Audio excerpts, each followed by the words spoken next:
Welcome to Intro to Stress First Aid.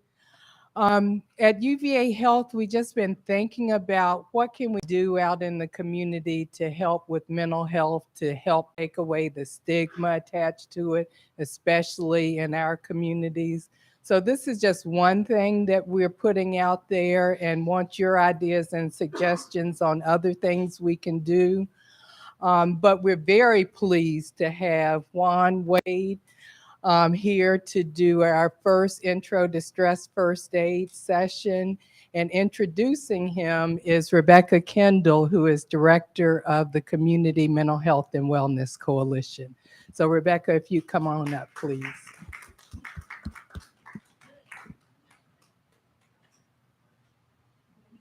Oh, should I? Well, I think some of you know our Vice Mayor, Juan Diego Wade. We're really pleased to be able to share the Stress First Aid introduction today. Juan and his other hats works for Albemarle County and joined us to learn how to help support his work team in dealing with the stressors that we're all facing these days. So this model is a great model for really looking at how do we support one another on teams. And I know that Juan Diego Wade is a part of many, many teams. I just learned that he's good buddies with my neighbor and has been on many, many mission trips with my neighbor, pastor and dear friend. And so know that I think he builds teams everywhere he goes, from what I know. And so we're really excited to just be able to share a little bit about some really simple ways to be able to support one another in groups and teams that we have regular contact with. So. Thank you. Thank you. Yes. Yeah. Mm-hmm. Yeah. This Okay. one. All right.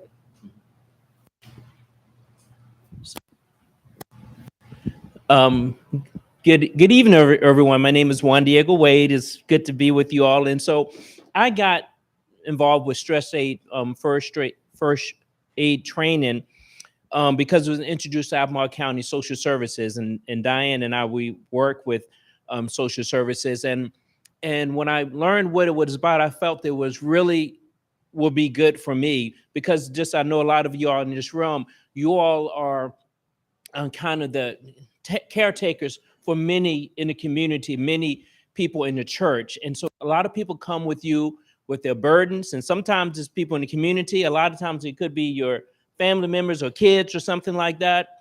But whatever it is, a lot of times you have to take it in. And so sometimes you need to understand how to, first of all, if they come to you with stress or, in need, how to react, but also you need to kind of understand how to take care of yourself. How, because, my wife is actually taking, I just got an email from my mother-in-law staying at Morningside Nursing Home. Just got an email that the elevators went down again. You're paying all this money a month and the elevators doesn't seem to work. But I know that that's something that is going to, when my wife finds out, because she's probably there now, and after a long day of working at UVA, she probably has to go up several flights of stairs to get to her room. But these things, and we're going to talk about how these things kind of wear on you. And we, particularly people of color, we have to understand how to understand it and how to react to it, because we know that a lot of times in our community as Rebecca said, it's a stigma of dealing with, mental illness. I know growing up, I'm 57 years old. This year I turned the sauce, Heinz 57. So, and, but I'm the age that, we all had someone that had a mental problem in our family, and the family really didn't want other people to know about it. They kind of stayed in the house or whatever, didn't come to the family reunions, just kind of didn't want to bring them out to light. Well, we need to as a people, kind of learn to deal with that. And us as caretakers in the community, we have to again, understand how to do it. I thought that I could take in a lot, but when I got on city council, it's a lot more. I was like, I've been 16 years on the school board, and I heard a lot of concerns and issues from parents, and I said I could take it. But when I got on city council, I had no idea what issues and problems were. Every day I hear it. Problems. Just this morning, I was walking with a friend, 6:30 in the morning, walking up and down the corner. People recognize you and they want to tell you their problems. You can't really in that position say, no, I don't want to hear what you have to say right now. This is me time. You have to take it in and you have to understand then how to deal with it. And so this program here, this model has helped me to deal with that. So today, I promise I'm going to get y'all here by 7:30. So we might be flying through some things, but I want to give you a high level view of some tools that you can use to recognize stress in yourself and others. And so today we're going to talk about how to recognize stress injuries in people that we know. We're going to describe what stress first aid is, and describe how to be a peer support. Okay, you can. So, oh, yeah, he said it was sensitive now. So so if we can think about today, what we're going to talk about, if we think about peer support and stress, if you think about a bookcase, okay, and so what we're going to do and different things, different ways we can deal with stress and first aid and peer support. There's some books on the shelf, if you think, and different ways you can deal with it. One way is you can talk about wisdom, how you can mentally go through it, stress, injury, and we're going to be talking about these things, and stress, the stress continuum, and first aid. And so stress first aid, and that is what we're going to be focusing on today. But if you can think about it, there's different things that you can do to address it. But today we're going to be talking about the stress first aid. So stress first aid, when I thought about this one, when it came up in the social services as a potential, as a training, I said, I know what first aid is, but what is stress first aid? And we're going to kind of use that analogy a little bit later. But this was first started to deal with military people who really deal with a lot of stress. And I went to Norfolk State University, and we were warned that, when the ships came in, a lot of times, certain areas you didn't go to because they got off the ship. Sometimes they had a lot of stress that we needed to do. So some fights and things like that. But that's where this was started, to deal with the military and how to deal. It's been adapted for hospital workers and law enforcement and EMTs. And so it's also now has been adopted for social work. And so we have a version today we're going to use that the public can use. So it's really started off to deal with really stressful jobs and situations, but we're going to take it from, again, a high level, how we can deal with it. And so if you think of stress continuum, we all kind of have different ways to deal with it. And so we all, if you can kind of use the spotlight to the top button there to go to the ready and the reacting. Most of the time we are in the ready and reacting mode. It's kind of, we are kind of in control, but sometimes things get kind of wacky, and things don't go exactly according to plan. Like maybe your car broke down or elevator may not work or something like that. But we kind of float. Most people float between reacting and ready, probably 90 to 95%. But sometimes we're injured and ill, and that's when we realize that sometimes we don't know how to, that injury is really bad. Just another example, just earlier today, a dear friend of mine contacted me. She used to work up here. She's in Richmond now. And every few weeks, she was sending me pictures of her 2 dachshunds. She loved her dachshunds. Her and her husband, they don't have kids. They loved them. 2 weeks ago, one of them passed away, and it devastated her. And so I sent her a card. I knew that it was hard on her because she loved them. She called them their little girls and everything. Well, today she contacted me, said the other one passed away. I mean, I could only imagine, I tried to console her saying, it's had, it's probably lonely because they've been together for a long time. And so I know that I have some work to do. I want to reach out to her, to see where is she spiritually? So she's probably I need to find out. I don't really know if she's in the ill or the injured. I know that she will probably recover. Not sure how long, because she had some medical things. So anyway, that's one of the things that it's important, because the people that you're working with, your peer support, so if they're not in their right space. So if I talk to her and she says, I'm okay, I'm like, no, I need to find a way to to get in my schedule to take a trip down to Richmond to see her. If she says, I'm okay, but it's hard, I'll find out from the voice how she's doing. If I find out, because she's a dear friend, and she's not doing well, I need to find some way to see how I can make it better. Because she has no family. I mean, her husband is here, but no family here in this area. So that's what I mean. Your church members, your other parishioners, family members, people in your community that might be dealing with conflict. And this is something that in our community right now, with the uptick in shootings and things, that you may know someone who's experienced some type of violence. And we just want to be here to support our family, whether it's a death in the family, whether it's a illness. We want to be able to address that. So most of us are in a ready and reacting, and that's okay, because things don't a lot of times they don't go according to plan. But and when that happens, we're going to talk about some ways to deal with it.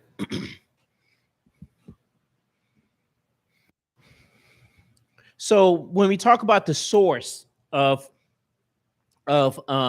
stress injury, there's wear and tear, and so this is kind of that if you think about it, kind of that slow leak, if you will. Just kind of, if you just keep taking on more and more, and you don't have any way to deal with it, that's when it really can impact you. And so that's kind of the slow kind of wear and tear, just kind of drags you down after. So if you just take so much in and you don't have a way to give back, then that is the wear and tear. Then in life threats, that's when something really bad happens. It could be near death, if you're in accident, or something really bad happens. Those things just can really tend to wear on you. And it's been different studies and things to show, just being a Black person in the United States, that can wear and tear on you every day. I think about this when I work with young people that I work with, that I'm blessed to work with a lot of different people in the community. One group that I work with is my kids at the church, at Olivet Presbyterian Church. And most of those kids are white. They go to Western or Stab. But I also mentor a group of kids from Charlottesville High School, which are mainly African-American males. And this happened many years ago. Just one weekend, I took a group of kids. This is when Fashion Square Mall was really popping. There was a lot of things going on in Fashion Square Mall. And we took, it was a group of kids. They were in American Eagle. And half of my group from my church youth group, they were in American Eagle. The other half was out.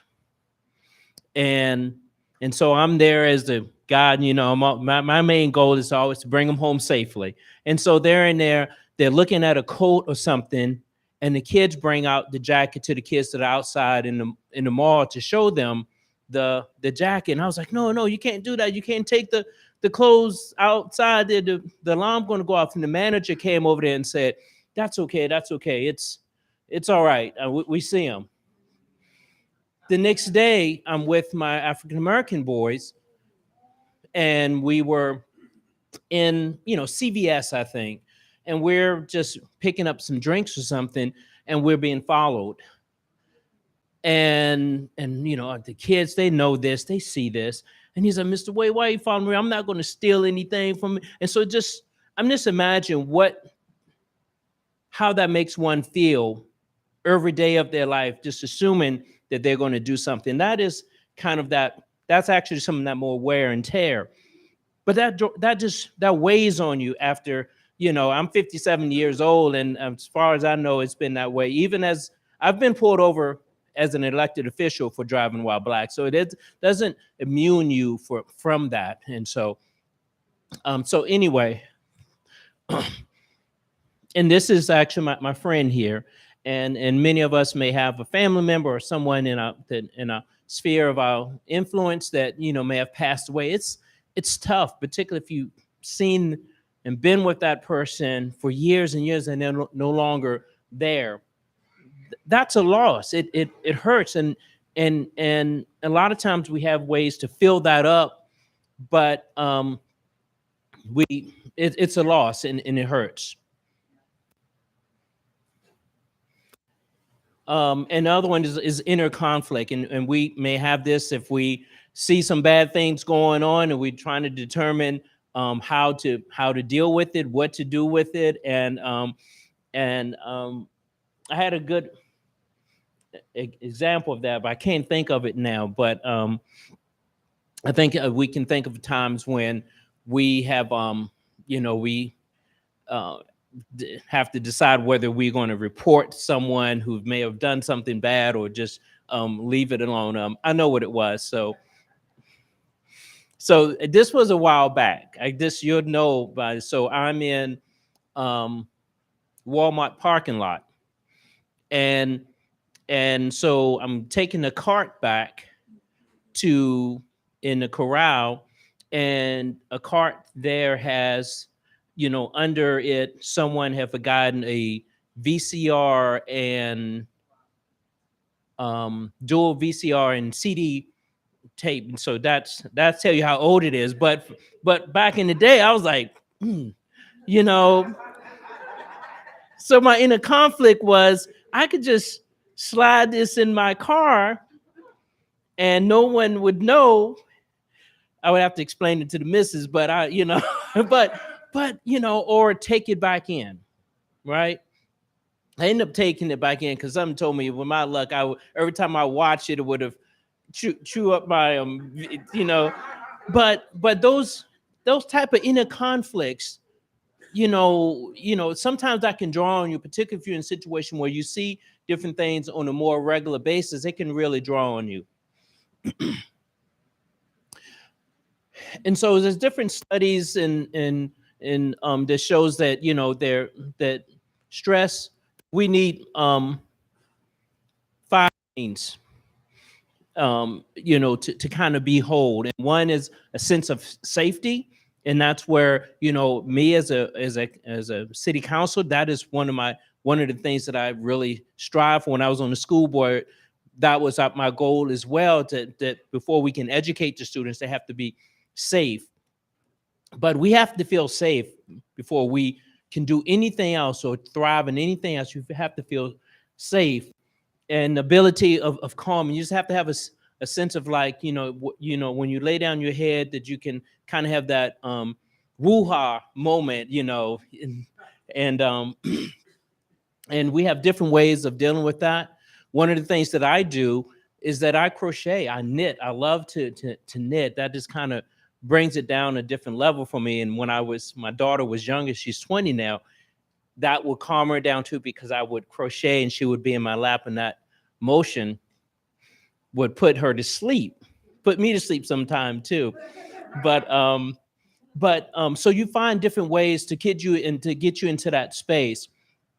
Social support, and I think we all kind of want to be able to reach out to different people and tell you the church is just such a profound part in our lives. My father was he was a in Richmond. He was a teacher in Richmond Public Schools for 40 years, but he also was a minister of music and a preacher for Riverview Baptist Church. So it was a part of me and part. So I was used to being in church 3-4 hours of my for first 20 some years of my life. My wife was Episcopalian. So when we got married, Presbyterian seemed like a good compromise. And I'm telling you, Presbyterians, they don't joke, man. 1 hour for the church service. 1 hour, 1 hour. They don't play. But we usually do other activities in the church. So we usually there half of the day. But you find some sense of support. It could be, committee that you're on here at church. It could be something that you're doing in the community. You want that social support. A sense that you are having an impact in the community, in the life that, that is just, that's why the pandemic was really hard, because a lot of these things were taken away, for us. And then a hope for the future. And that is something for the many young people I work with, many of them don't have that. When I talk to young people, not necessarily that I'm working with, but in general, they just don't seem to have a sense that, they can do this and that, because they don't see them being here 57 years old or whatever. They plan for the next 5 or 10 years, and that's it. And so I think it's our duties as leaders in the community to instill that hope in them. And as you go into graduations over the next, few weeks, I think that's going to be restored, because there's some amazing young people out there doing great things. Next slide. So this is kind of why we're here. I was trying to set this up for stress first aid. It's a model of self-care. Okay. We need to take care of ourselves before we can take care of others. And peer support, because we want to take care of the ones that we love, that's in the sphere of our influence. And for me as an elected official, I really want to care about the whole 50,000 people that live in the city of Charlottesville, even those that I may not know, but that weight is on me, that I want to make sure that they're safe. And so for those in high-risk occupations, that, but we also can include in that elected officials, people like yourself who's doing different things in the community. And so we're going to talk about those 7 actions and it's going to help us identify and address early signs of stress and reactions to yourself and others in an ongoing way. Okay. So it's stress first aid is no straight way of doing this, of recognizing it, and we're going to see how this is ongoing. But it's almost, when you think about first aid, you think about saving lives. How do you react? And so will we be able to get copies of this if they want of the PowerPoint? Okay. Okay.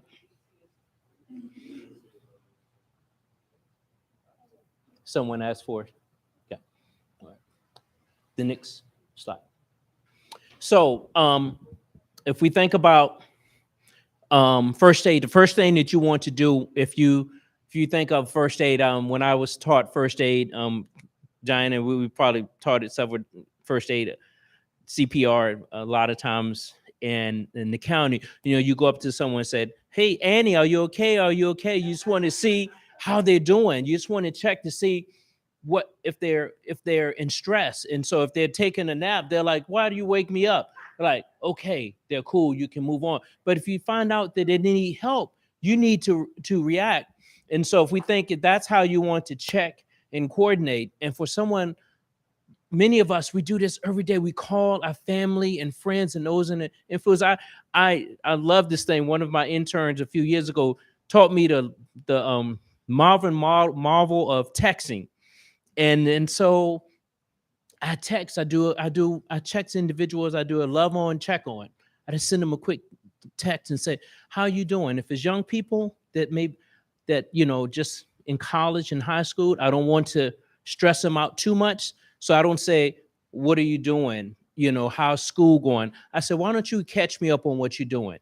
And so they can take it anywhere that they want to. They can, if they want to talk about school, they can. So we do this all the time. We do the, hey Annie, are you okay? Are you okay? We do that all the time when we say, hey child, how you doing? What's going on? We do this all the time, okay? But we got some fancy smancy names for it. And so it's we call that check and coordinate, because if they need something, we need to find out what it is. Next one. And so this whole time we're doing this check and coordinate all the time, every day, many times a day. And is it okay? And then we want to, if we find out that there is something wrong, like if there's an issue, we want to get them help they need. So it could be, if we think of using the Annie scenario, we want to say, hey, can you go down 911 and you will stay here and tend with them? And so it's just like my friend that's in Richmond, when I check in on her, if I find out she's okay, I'm it's like, okay, I can visit her next time I'm in Richmond. But if I find out she's a little bit stressful, a little bit more stressed, then I will find myself making some changes in my schedule to see if I can get to Richmond to see how she's doing. So we're doing this all the time with our loved ones and people that we connect with. And so we want to bring that sense of calm to them. If you want to see like you're in control, they want to know that many of us are probably leaders in our home, in our community. So people come to you. They don't, they're used to seeing you as in control and kind of that calming effect. And so I like this because when I ran for, I don't know if it was a compliment or not, but when I was running for city council, they were like, Juan, we really need your calm, steady leadership. I'm like, you saying I'm boring? Is that, but anyway, it worked. I got in. But anyway, but that's what people see probably in many of you, that you're that calm, steady force that they feel like that they can come to. And so again, we're kind of doing this constantly to see, and then if we need to connect them with other individuals in the community, we want to do that, because sometimes we might find that they need help that we can't provide. And so it's important, particularly, I know Dr. Edwards, I talked with him earlier this week, and he said, I think he's in Maryland with his family, and so he is that calming force in his entire family. And so that's what particularly Black ministers do. They just wear a lot of different hats, not only in the community but in church, but also in their family. And so once you connect them, you want to kind of then put them back at peace, to let them know that everything's going to be okay, that you're here for them, and that that is, again, you want to have that confidence. We're going to dive into these a little bit more. And so if you do those things, you'll get back to the wellness, because again, you have the stressors, whatever it may be. You want to go through these primary and secondary steps, and if you do that, you should get back to wellness.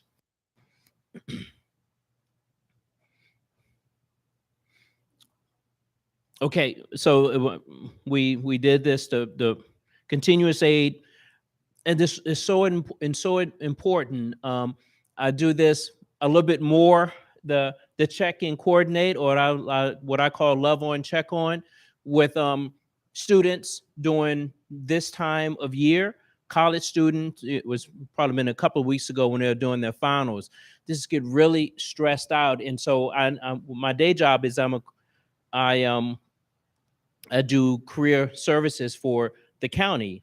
So I help people find jobs, to help them with their resumes and kind of many of them the next steps in their life. And I know that over the next few weeks, I'm going to get some college students that coming in that they have their degree. Now, what's the next step?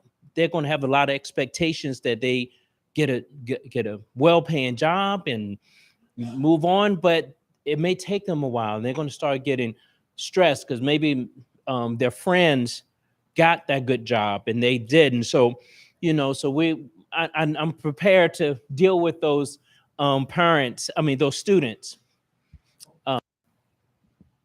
Is that a question? So, and then, so we just said talk a little bit more about the check and the coordinate. And so I got some clarification from Rebecca about how we do this specifically. And so when you go up to someone, you think about seeing how they're doing. They use this kind of what they call the Oscar communication. You want to observe, you want to see how they're doing, how their behaviors are. And that's something we do because we're out there in the community. People know us. We see things. This is a small town. I tell people anything without somebody knowing. So it's a quick joke. I tell you how small this community is.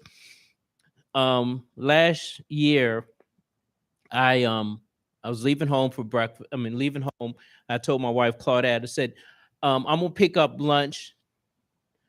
I'll pick up lunch. I'm gonna just grab a salad. But I knew I was going to Royal to Eats to get their Wednesday special. So I picked up my lunch. I was so excited that I forgot my phone in Royal to Eats, and I didn't even think about it. So I'm trying to sneak. And this I can tell y'all this: the Lord don't like ugly. He know everything. So I at my office, just enjoying my lunch. The wings, they're good. So Nakia, she was like, "Oh, this is Juan's phone." So of course I can't call him because the phone is here. So she goes to Facebook. Yeah, she said, "Does anyone know where Juan is? I have his phone. He forgot it when he came in here to get the special." Too late. So everyone in the whole city is looking for Juan. My daughter's up at school. She got her friends calling her, say, "Gabby, where's your dad? He forgot his phone."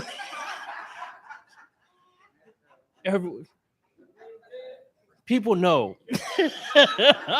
So I was busted. I had to go home and tell the missus that what had happened. It's a small community.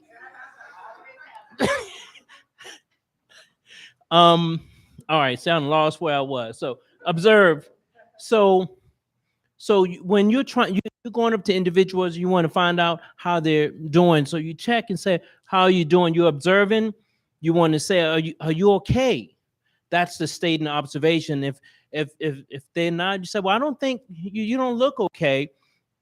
And you want to clarify your role and say, "I'm just here to see how you're doing. I just want to make sure you're okay." And they just like, "I just want to understand why are you going through, why are you acting like this, or what you're going through." And then at that point you can respond to what they say by offering what you can do or give them options. And so this is all technical, but you're doing these things every day. When you ask your friend how they're doing and they say something and you tell them how to respond, this is essentially what you're doing. And to coordinate, you then you can connect them with different things that's going on in the community. Again, going to the Ask Annie, you can tell them that you can dial 911, or you can offer them help that may be out in the community. And we are resource rich in this community, almost to a fault. We have a lot of opportunities. We could do a lot more. We have other communities sending people here to take advantage of our many services from our various nonprofits and things in the community. I just heard that this Saturday that this church is partnering with some other churches to offer some help to in how to address and deal with mental stress. And so again, you all are out there doing this, you understand the importance of it, but we have a lot of resources out there in the community and churches, which traditionally, pretty territorial. They're like this, you stay in your line, you all working together. That's so lovely to see.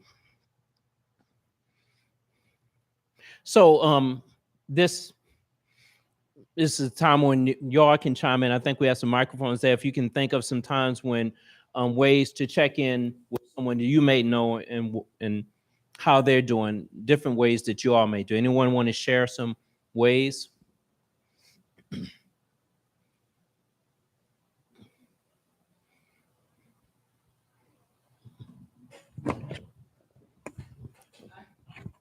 Hello? Yeah.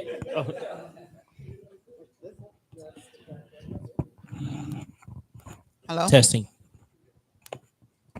Testing. Well, my girlfriend lost her dog. Hello?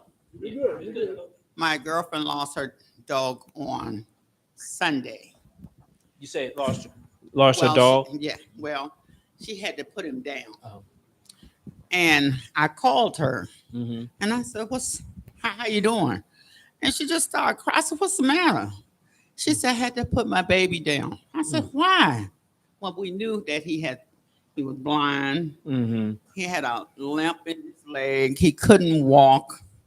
Mm. And so they had to put him down on Yeah. Sunday. So I left home after fixing dinner because we have to console, like Yeah. you said earlier, with Yeah. your friend and her dog. You have to console them. Mhm. And they really are Yeah. under the weather. They're not with it at all, especially when you've had the dog for like 25 or 25 years. Yeah. Yeah. And I called her back. No, I went and got some flowers from Lowe's this morning. So the flower that she wanted was there. So Mm. I took it to her house and left it on her porch because she wasn't there. Mm. And she called me. She said, "Oh, thank you so much. I appreciate you bringing me this flower." I said, "Good, and I'll see you later." But Yeah. you can tell that she's having a hard time Yeah. with her dog being gone. Yeah. That's just the Well, bless you for doing that. Now I might have to get some flowers when I go to Richmond, but no, but thank you for doing that. But so you knew that the dog was ill and you called her to check in on her. I always check in Yeah. on her anyway after church. Yeah. So this is what I mean. We do this Yeah. all the time, So yeah. but I was so sad that when you see that, you need to go ahead and do it quickly. I mean, I know it's hard. It's very hard, but Mhm. it's even harder to sit there and watch them move and hitting up against the metal or the Mhm. wall and can't get around. Yeah. You're popping here and there. Yeah. That's sadder. That's Yeah. just like Yeah.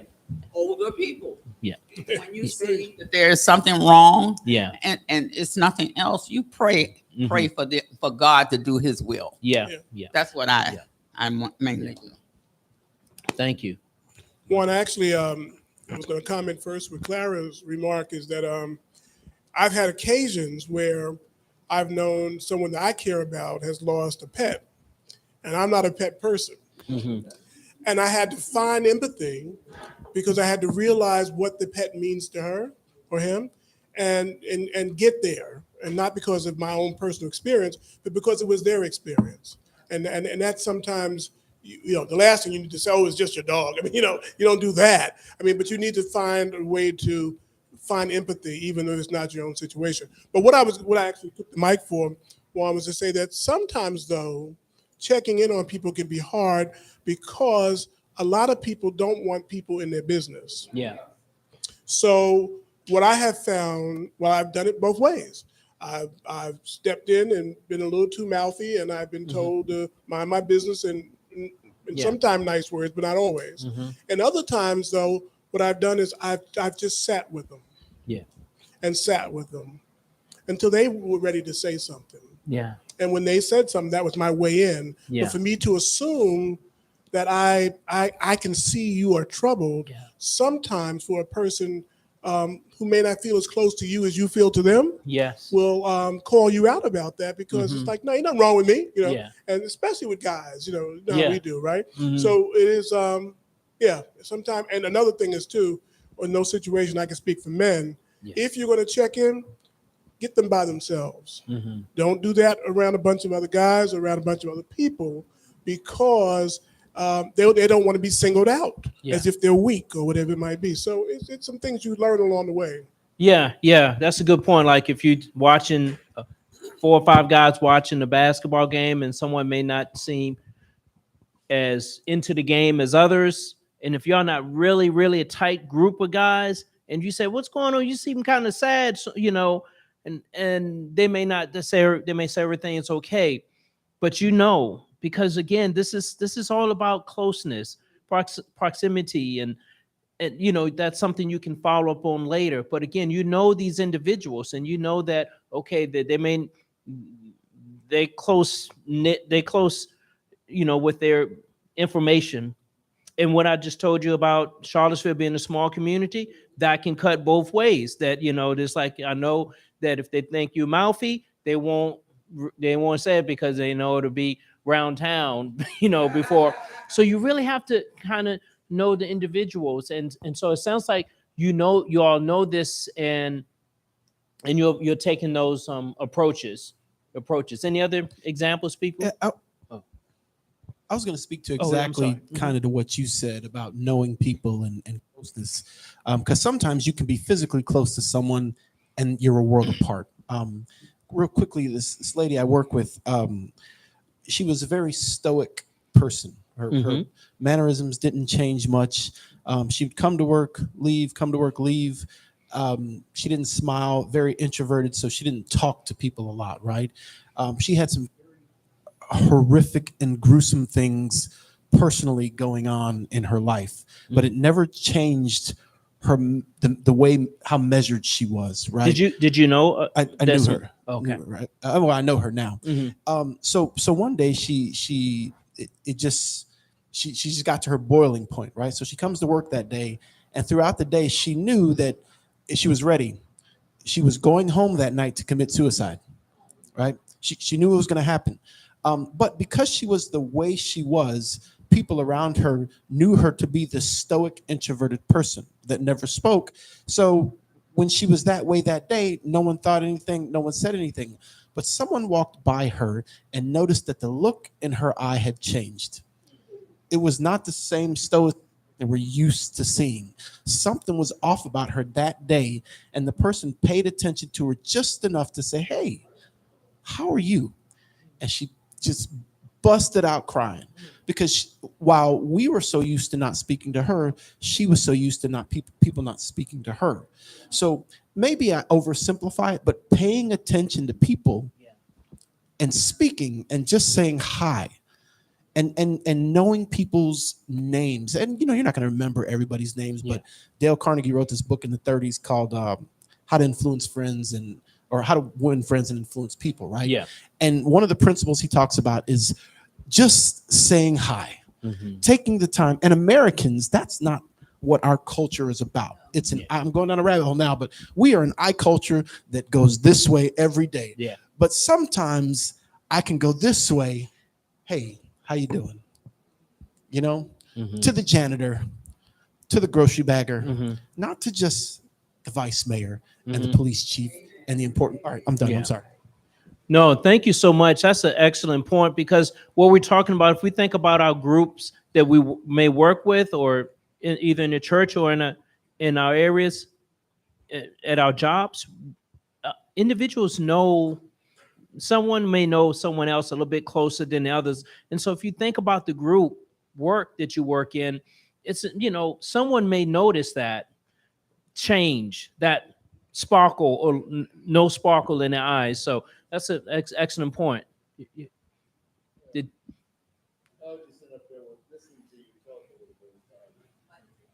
oh, yeah. Mike, I've been listening. I was listening to you talking about what's going on. Yeah.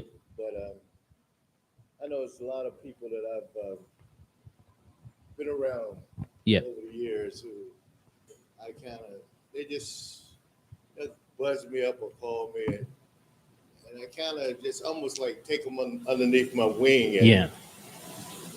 comfort them and just try to help them out because they be just depressed and Yeah. they just things they it's just things that be going. You understand? Well, I do, and you may not put it into words, but I've seen you in action. We've done a lot to work together in 100 Black Men in different meetings and events. I'll see you in the corner talking to a young boy or a member or something. Y'all in some deep conversation, but I know that you're connecting with them, and so sometimes people need that discussion. They need that talk. So. Thank you all for sharing those examples with me. And oh, I'm sorry.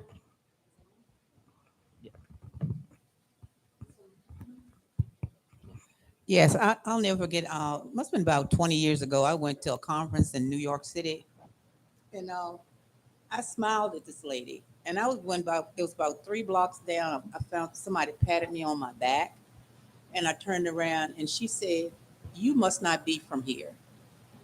I said, "Why is that?" She said, "Because you gave me a smile and you spoke to me." So you just never know what kind of day a person has had, or just like I say, just a smile or just hello. Well, you just don't know what a difference that can make somebody's day.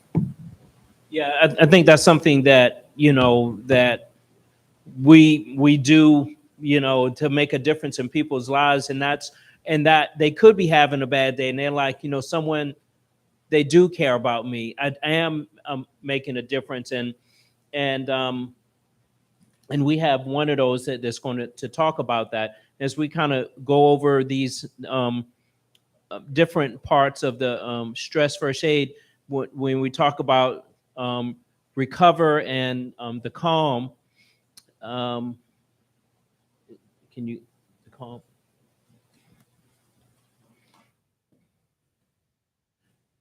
So the calm is like once you get help for them, you protect them from the danger, and now you kind of putting them in a place where, hey, everything's going to be all right. And as parents, as community leaders, that's so comforting to know, even though sometimes you have to go through some trials and tribulations, and maybe you got to something, you want to give them the assurance that everything's going to be all right. And some, we in a community of color, we're trying to, it's hard for us to get this sometime because there's so much going on that prevents us from getting that. But it's people like us in this room that helps as many people as we can get to that calm place. And then once you get that, those were the primary recovery, and these are the secondaries. Kind of, you want them to connect, and this is a perfect example. Again, is what's happening here this weekend. It's been many times when I call Alvin Edwards because someone I hear in the community needs help, or he'll contact me saying, "I want help so and so get a job, and they need a resume. Can you help me with this?" So these type of connections and things happen all the time that I'm doing with different ministers, and I'm sure that the ministers do that as well. And so that that involvement is really important. And then it's the competence and the confidence that that things are going to be okay and that we're going to move forward. And that's what this process is. Again, is that we started with that love check, and we do that again every day, and we go through these processes. We don't call it this, but this is what we're doing.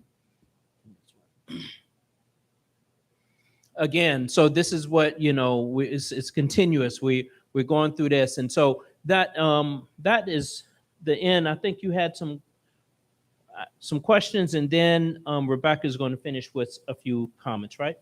Any questions about this? So what this is meant to do is to kind of give you some information at a high level. We have opportunities if you want to learn a little bit more about this, you can.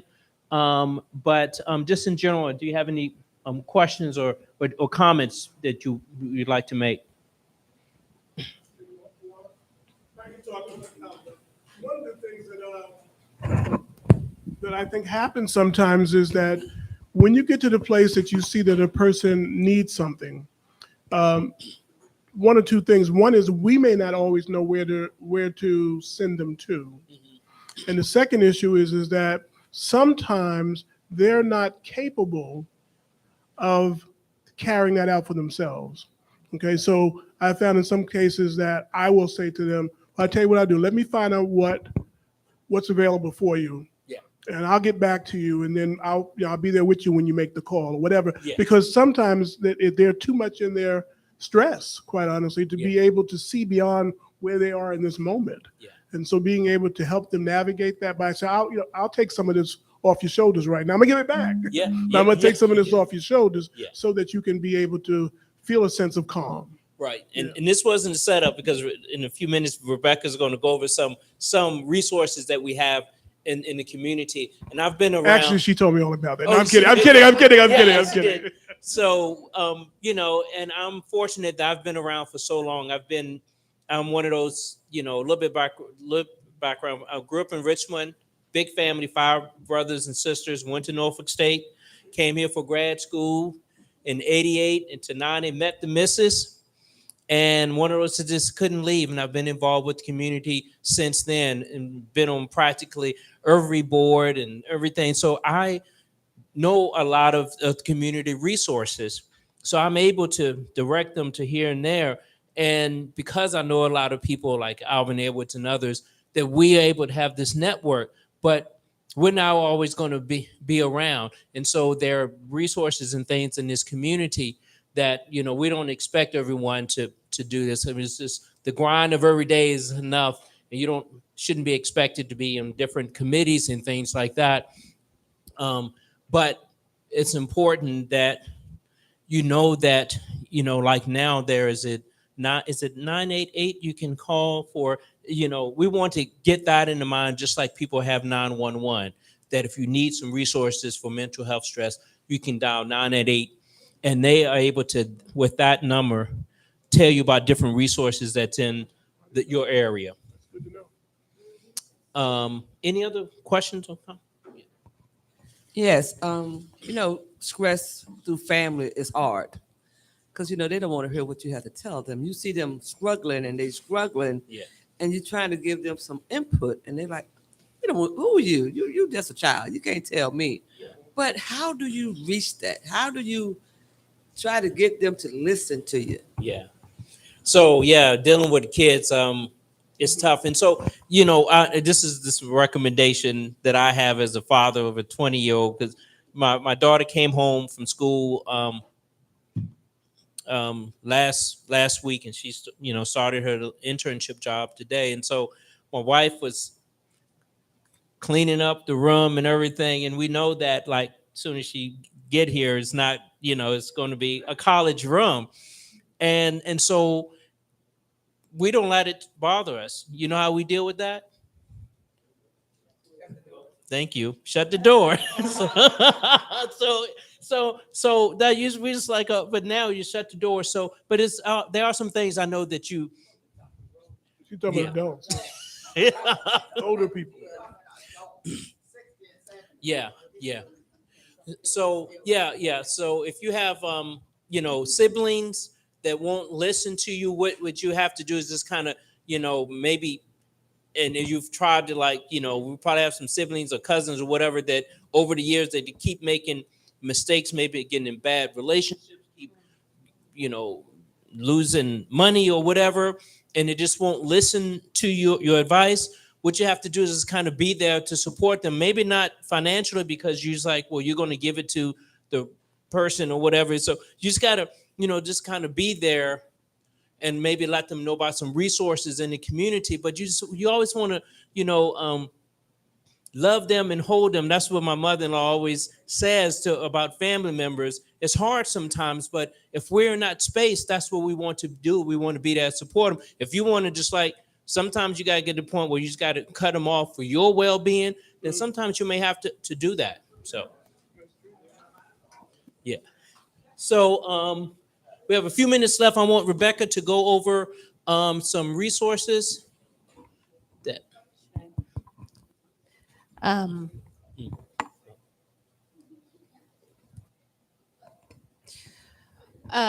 Well, we wanted to just be able to share information about some additional training opportunities. I know that was one of the things Jackie was really interested in, is just how to help start a conversation about mental health in faith communities, and faith communities just being such a hub for the Black community, that this is an opportunity for us to be able to bring training to your faith organizations. So 2 different trainings that we have available. Is more training on stress first aid, and that is really focused on how you work in a team or in a community environment where you have ongoing relationships with people. So if you're a faith leader, you're already doing that work, as Juan said, around checking and connecting. We have upcoming training on how to become a peer supporter in your organization, or for leaders in how to be a leader. And sometimes just communication is a big leadership function when a community is really facing a difficult issue. So how to talk about things is a leadership skill. So stress first aid is one training we have that's shorter. It's a 4-hour training for peer supporters. And then we also have mental health first aid training, which I learned Mr. Caruso Brown was a former trainer.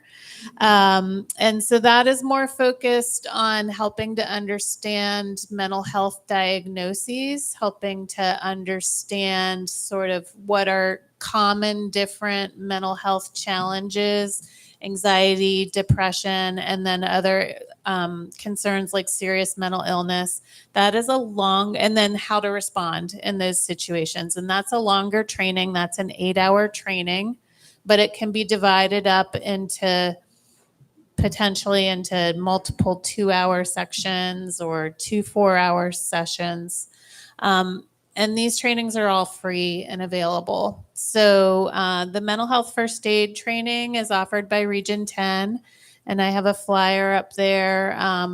So they're available for free, and Paige DePiro, who coordinates them, can come out and offer them to your community if you have a group of 8 or more, or there's virtual trainings online. For the stress first aid training, I'll put a sign-up sheet up there just if you're interested in further training and being a peer leader, and those will be done probably virtually. And then I just wanted to, any questions about the trainings?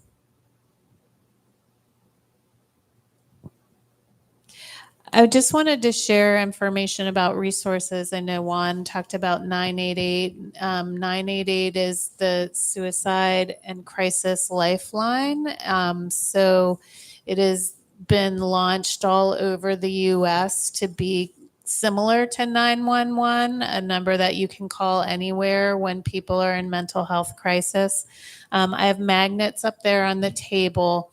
The one thing that's different right now is that if you're calling from an 804 number to 988, you're going to get routed. They don't have the geolocation worked out yet, so you will be initially routed to the 804 call center. It's going to route you to where services are for the area code of your phone. So there's a 434 number on here for people to call in this community. 988 will eventually get you to services here, but that's why you'll see there's also a 434 number, but it's a 24-hour hotline for people who are in dealing with mental health crises, dealing with concerns, to kind of help talk through a situation with somebody. You can call on behalf of somebody that you're concerned about, and they can share some resources. And then the Help Happens Here website, that's the Community Mental Health and Wellness Coalition's website. And we have mental health and substance use services in the community that are free, affordable, and Medicaid services. So safety net services are available on that site. So that was everything I had to share about resources. Thank you, Rebecca. And I want to thank you all for your time. I really appreciate it. And just in general, if you have questions or you need information about resources in the community, feel free to reach out to me. If it's an emergency, you can dial the number that Rebecca spoke of. But just general speaking about services in the community, feel free to reach out to me. It's a lot of different ways to contact me. Feel free to do that, and I'll direct you to the place if all of this didn't make sense to you. I'm here as a resource for you all in this community as well. Thank you all so much. Have a nice evening.